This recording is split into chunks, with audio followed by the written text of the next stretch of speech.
오고 있죠. 그래서 각 부서마다 이제 다음 주에 있을 성탄 발표회를 준비하느라 아주 분주합니다. 그래서 유초등부에서는 난타를 준비하고 있어서 막 북을 두드리고 있고, 이제 주중에 택배가 하나 왔는데 길다란 택배가 와서 전도사님한테 이게 뭐냐고 했더니 애들이 난타를 너무 열심히 준비하다 보니까 채가 다 부러진 겁니다.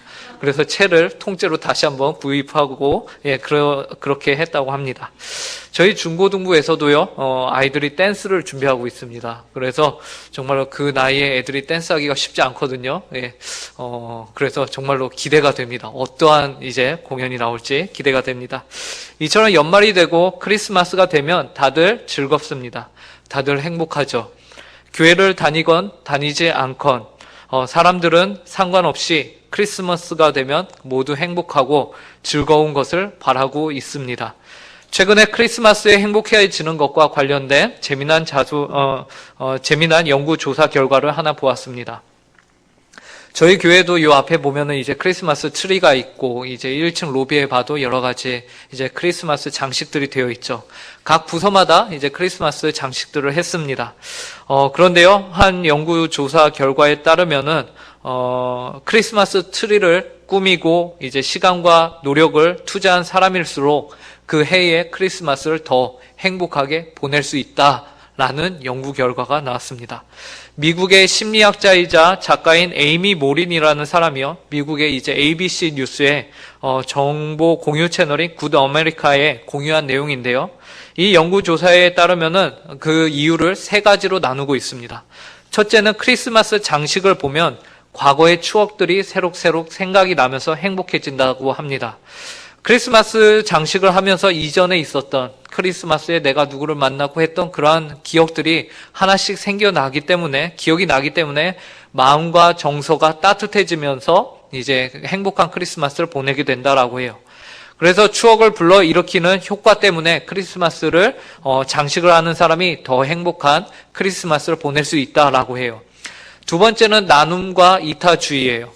이웃 간의 나눔은 크리스마스의 전통인데요. 크리스마스 시즌의 곳곳에서 사랑의 이제 자선 행사와 구세군 냄비를 우리가 만나볼 수 있죠.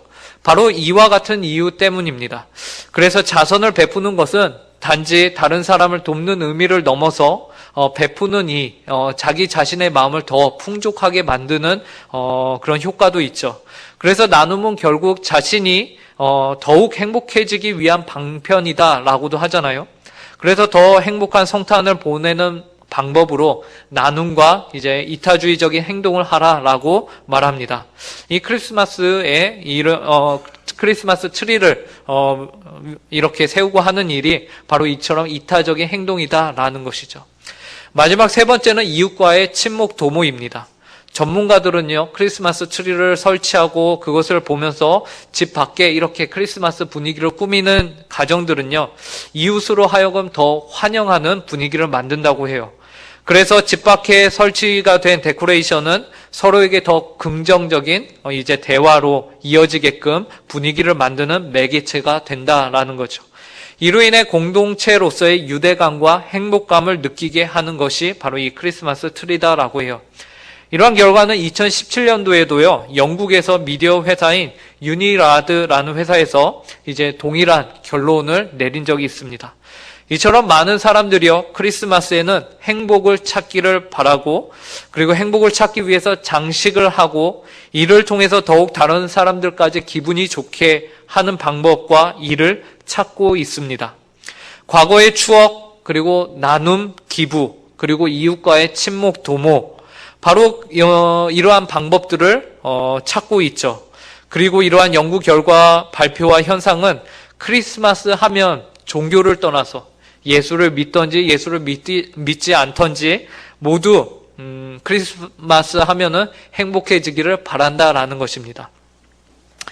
그런데 우리는 이제 크리스마스를 약 10일 정도 앞두고 있지 않습니까? 이러한 시점에서 스스로에게 우리가 질문을 해봐야 할 것 같습니다.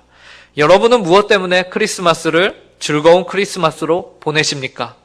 우리는 무엇 때문에 즐거운 성탄절을 보내게 되는 것일까요? 크리스마스에 더 행복해지는 이유를 세상은 과거에 대한 추억을 끄집어내서 우리가 더 행복해진다. 또 한편으로는 내가 가진 것을 나눔으로 더 행복해질 수 있다. 그리고 이웃들과 좋은 시간, 좋은 만남, 맛있는 음식을 먹으면서 행복해질 수 있다. 이것이 우리가 즐거운 성탄을 보낼 수 있는 방법이다라고 제시합니다. 세상은 그렇게 이야기하는데 이 자리에 하나님을 믿는 성도로 모인 저와 여러분은 성탄에 무엇으로 기뻐해야 하며 무엇으로 기뻐할 수 있을까요? 우리가 즐거운 성탄을 보내는 이유와 목적과 방법은 무엇일까요? 오늘 우리가 읽은 본문은요, 바로 우리에게 이 질문에 대한 해답을 알려주고 있습니다. 성탄을 즐거워하며 기뻐하고 기념해야 하는 이유를 말해주고 있습니다.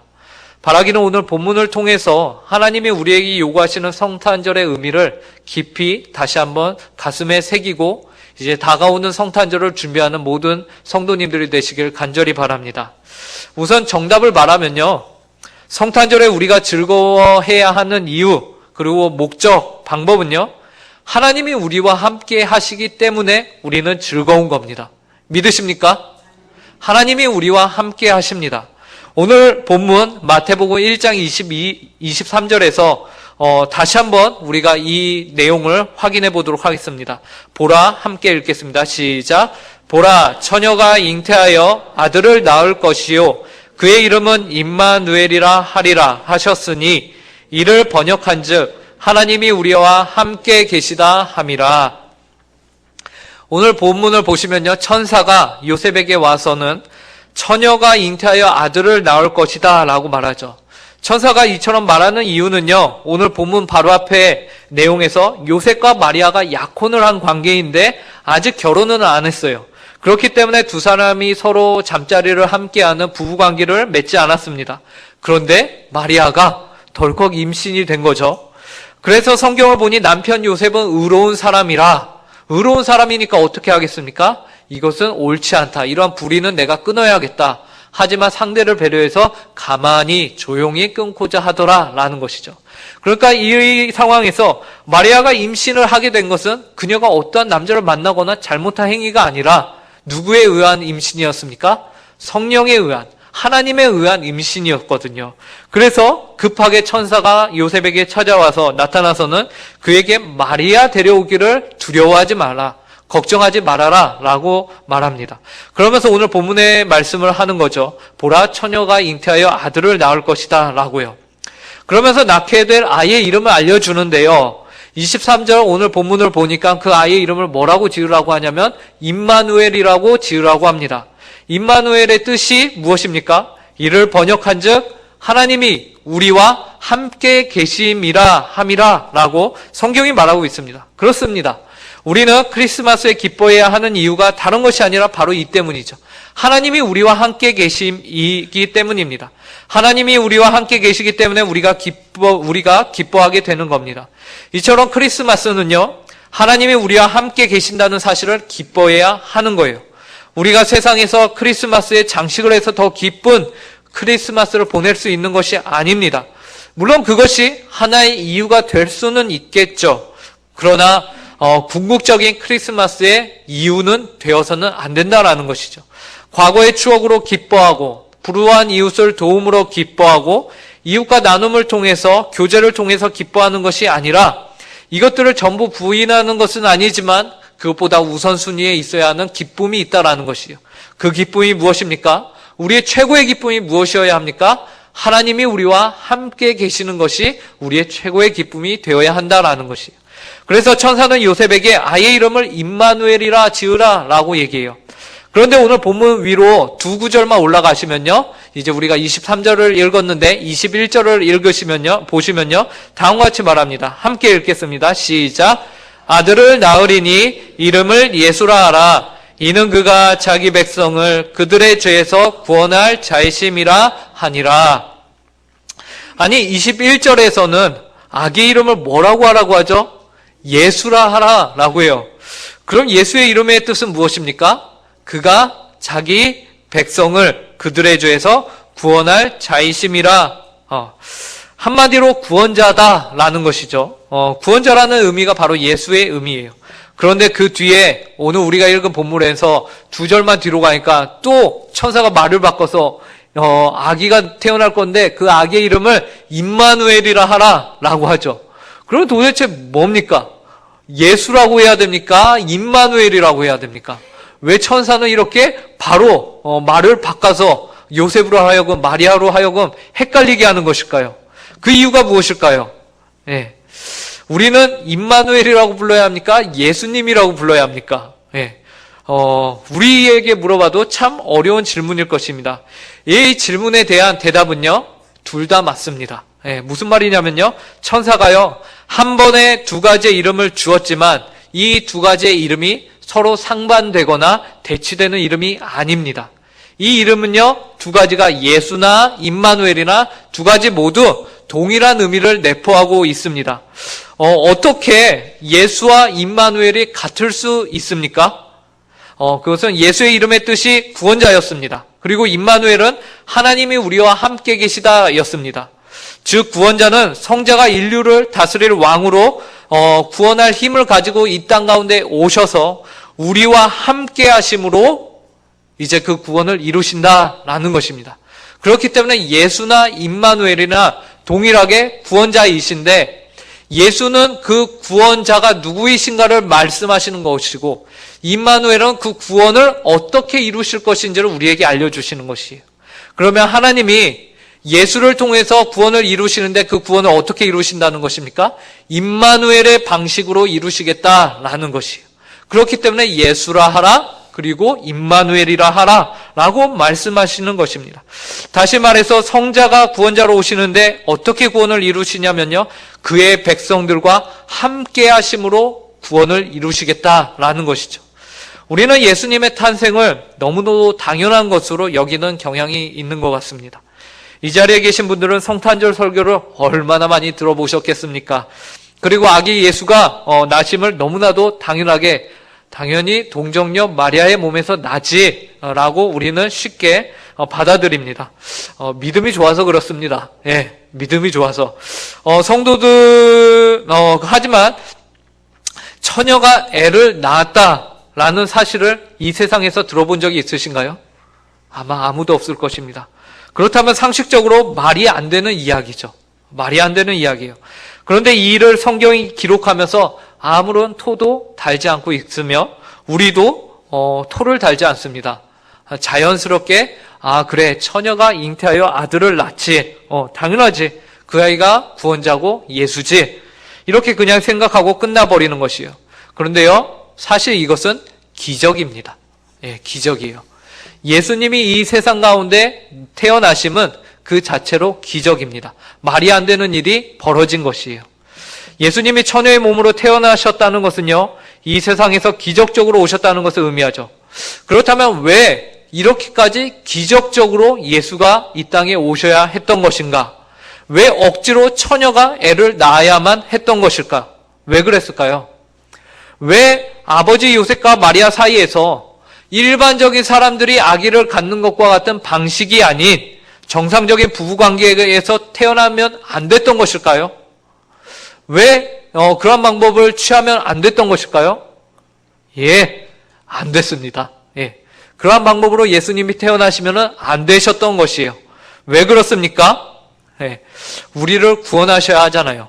예, 요셉 또한 아담과 하와 이후에 그 쭉 이어지는 죄에 대한 책임과 죄성을 가진 죄인이기 때문에 하나님께서는 인간들의 방법을 거부하신 것이에요. 그리고 하나님의 방법으로 기적으로서 이 땅에 예수님이 태어나게 하신 것이죠. 오늘 저희 중고등부 설교 때 했던 예화인데요. 만약에 제가 은행에서 대출을 많이 받은 상태에서요, 은행을 찾아갔습니다. 그리고 아주 이쁜 미소를 지으며 그 은행 창구 직원에게 미소를 방긋 날리면서 대출 좀 해주시겠습니까? 서류는 다 준비해 왔습니다 하면서 씩 웃었다고 생각해 보십시오. 그럼 그 직원이요, 너무나도 기분 좋죠. 저의 미소를 받았으니까. 네, 기분 안 좋으시군요. 예, 어쨌든 그 직원이 받고서는 이제 저를 막 이렇게 찾아보지 않겠습니까? 그러고 찾아보고 나니까 제가 이미 대출이 너무나도 많아서 신용불량자인 거예요. 근데 미소는 너무 좋단 말이죠. 그래서 이걸 어떻게 해줘야 하나 하면서 직원이 고민할까요? 고민도 안 하죠. 예, 고민할 필요가 없습니다. 그냥 아웃인 것이에요. 그냥 바로 대출을 받을 수 없는 사람인 것입니다. 왜 그렇습니까? 이미 받은 대출이 너무 많아서. 이와 같습니다. 이와 같이 만약 예수님이 요셉과 마리아 사이에서 태어난 아이가 된다면요, 그 죄에 대한 대출이 너무 많아서 남의 죄를 처리해 줄 수가 없는 상황이 되는 것이에요. 예수도 한낱 인간에 불과하게 되는 것입니다.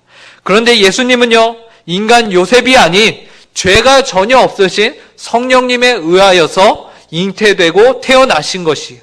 마리아의 몸을 통해서 이 세상 가운데 하나님이 오신 기적이다라는 것입니다. 그러므로 이러한 상식을 넘어서는 기적만이 온전히 저와 여러분의 죄를 없앨 수 있는 그러한 유일한 통로가 된다라는 것이죠. 그래서요, 미가서 5장 2절에 보면요, 예수님은 원래 이 땅의 존재가 아니고 저 먼 하늘에 계신, 그리고 영원 가운데 있는 하나님이다라고 말씀하고 있습니다. 미가서 5장 2절 말씀을 저희가 함께 읽어보도록 하겠습니다. 시작. 베들레헴 에브라다야, 너는 유다 족속 중에 작을지라도 이스라엘을 다스릴 자가 내게로 나올 것이라. 그의 근본은 상고에 영원에 있느니라. 이 구절에서 이스라엘을 다스릴 자는 그의 백성을 죄로부터 구원할 예수님을 의미합니다. 그런데 그 예수님께서는요, 원래 어디에 계셨다고 본문이 말하고 있냐면요, 2절 마지막 부분을 보니까요, 그의 근본은 상고에 있었다라고 해요. 상고라고 하면 어디입니까? 저 높고 높은 곳에 계셨다라는 것이죠. 인간에 있던 곳에 있던 분이 아니다라는 것이요. 저 높은 하늘 보좌에서 내려오신 분이라고 얘기해요. 그리고요, 그 다음에 보니까 뭐라고 합니까? 영원에 있었다라고 합니다.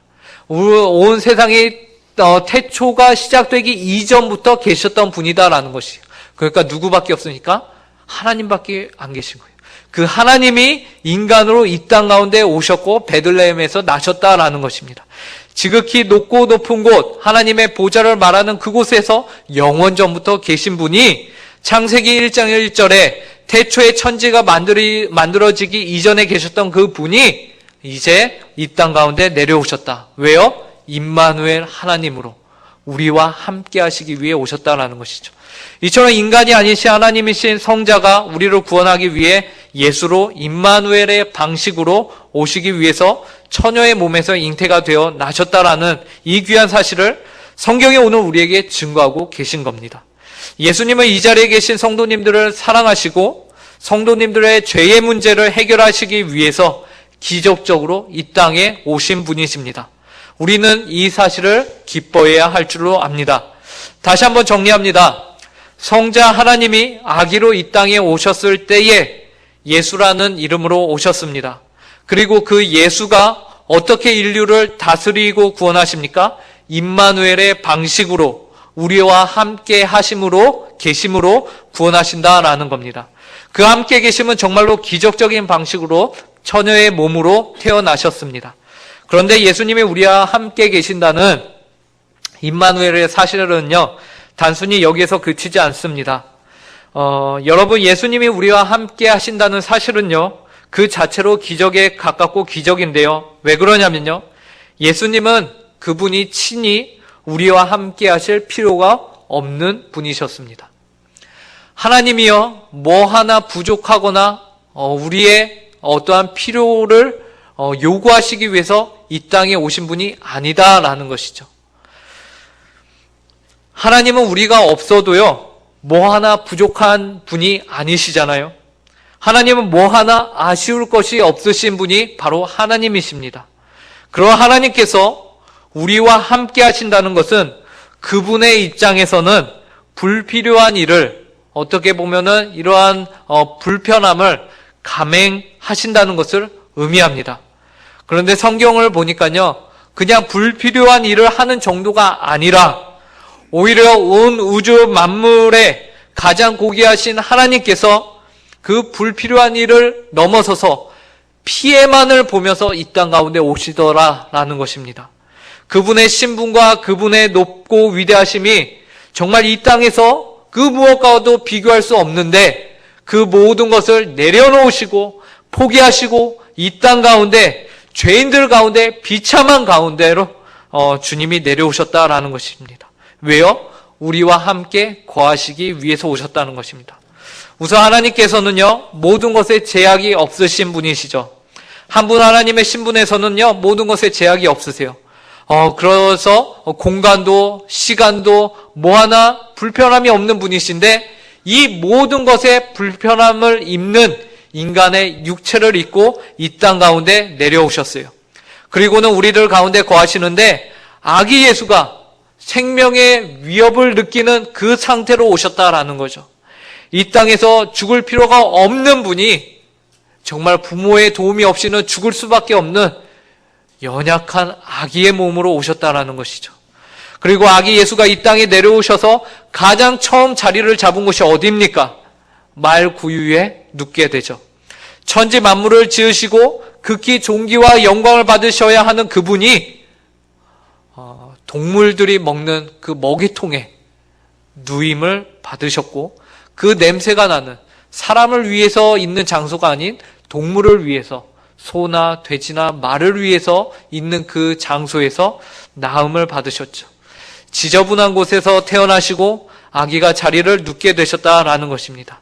사람을 위한 장소가 아닌 말과 소를 위한 장소에 예수님이 계셨습니다. 무엇을 위해서요? 임마누엘의 하나님을 위해서, 임마누엘의 구원을 위해서요. 그리고 단편적으로 예수 그리스도께서 가장 마지막으로 이 세상에 머무르셨던 장소는 또한 어디입니까? 십자가이셨어요. 세상에서 가장 극한 죄인들에게만 주어지며 그 어떤 고문의 방식보다 더 큰 고통을 준다는 그 십자가에서 그분은 생을 마감하셨습니다.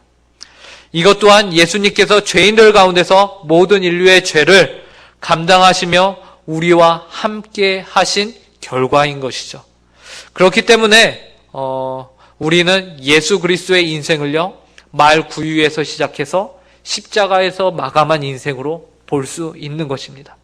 근데 이 비참한 인생을 왜요? 무엇 때문에요? 우리와 함께 하시기 때문에, 하시기 위해서, 임마누엘을 이루시기 위해서 오셨다라는 것이죠. 우리는 예수님이 임마누엘의 하나님으로 오신 이를 감사하고 영광을 돌려야 할 줄로 압니다. 우리 마음 가운데 나의 죄를 위해서 오신 주님을 마땅히 높여야 합니다. 그런데 임마누엘의 하나님의 뜻을 다시 한번 보면요, 하나님이 누구와 함께 한다고 하셨는지 아십니까? 23절에 다시 한번 말씀을 보시면요, 그 이름을 임마누엘이라 하리라. 그리고는 하나님이 나와 함께 계시다 함이라가 아니라 하나님이 우리와 함께 계시다라고 말씀하세요. 하나님은 언제나 교회 공동체, 하나님을 믿고 주님을 구주로 믿는 공동체와 함께 계십니다. 어제 목사님께서 새가족 환영회 때 하신 말씀이 있습니다. 교회는 어머니와 같습니다라고 하셨어요. 어머니는 아이가 자라나는 데 있어서 반드시 필요한 존재가 바로 어머니입니다. 그런데 이 교회, 이 귀한 교회 가운데 하나님께서 그분의 구원을 허락하신 것이죠. 교회에 하나님이 좌정하심으로써 이 땅에 구원을 이루십니다. 그러므로 크리스마스는 더욱 우리와 함께, 나와 함께가 아니라 우리와 함께 계신 하나님을 고백하고 찬양하고 높이는 시간이 되어야 합니다. 그런데 우리 안에 하나됨이 깨어진다면 그것은 우리를 위해 이 땅에 오신 하나님에 대한 옳지 못한 행동이죠. 우리는 늘 우리와 함께 하시는 하나님을 기억해야 합니다. 바라기는 이 성탄에 우리가 더욱 우리와 함께 하시는 하나님을 기억할 수 있기를 간절히 바랍니다. 설교를 마무리하겠습니다. 사랑하는 성도 여러분, 여러분은 무엇으로 크리스마스를 기대하십니까? 무엇이 우리에게 진정한 성탄의 즐거움이 될 수 있을까요? 성경은 오늘 본문을 통해서 그 이유가 하나님이 우리와 함께 하시기 때문이다 라고 말합니다. 사랑하는 성도 여러분, 여러분은 하나님과 함께 하십니까? 여러분의 크리스마스는 하나님과 함께하는 크리스마스입니까? 예수 그리스도께서 우리의 구원을 위해 오셨습니다. 예수님은 우리만 구원할 수 있다면은 자신이 가지고 있던 모든 것을 내려놓고 이 땅 가운데 오셨습니다. 그런데 이 땅에 그렇게 우리를 위해 오신 예수님이 계신데 우리는 예수님이 아닌 다른 무엇으로 혹시 즐거워하고 있는 것은 아닐까요? 이 크리스마스의 의미를 다시금 우리가 깊이 생각하며 우리를 위해 이 땅에 오신 예수 그리스도께 감사하며 영광을 돌리는 귀한 성탄을 기다릴 수 있는 모든 성도님들 되시길 간절히 바랍니다. 함께 기도하겠습니다.